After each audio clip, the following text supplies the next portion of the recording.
వెనజువలాలో 2 భారీ భూకంపాలు విధ్వంసం సృష్టించిన 8 రోజుల తర్వాత కాటియా లామార్ నగరంలో గురువారం అద్భుతం జరిగింది. కూలిపోయిన ఒక షాపింగ్ మాల్ బేస్మెంట్ శిథిలాల కింద చిక్కుకున్న 43 ఏళ్ల సెక్యూరిటీ గార్డును రెస్క్యూ బృందాలు సురక్షితంగా వెలికితీశాయి.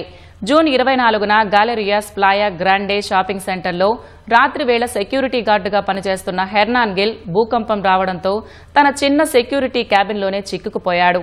క్యాబిన్ గట్టిగా ఉండడంతో కాంక్రీటు శిథిలాలు అతనిపై పడకుండా రక్షణ లభించింది.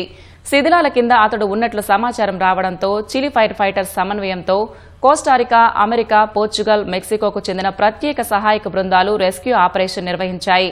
ఆదివారం నాడే అతని ఆచూకీ కనుగొన్న బృందాలు ఎట్టకేలకు గురువారం అతన్ని బయటకు తీశాయి. వెనజువలాలో 7.2, 7.5 తీవ్రతతో సంభవించిన 2 భూకంపాల వల్ల వేలాది భవనాలు కూలిపోయాయి. ఈ విపత్తులో ఇప్పటి వరకు 2,200 మందికి పైగా మరణించగా 11,000 మందికి పైగా గాయపడ్డారు.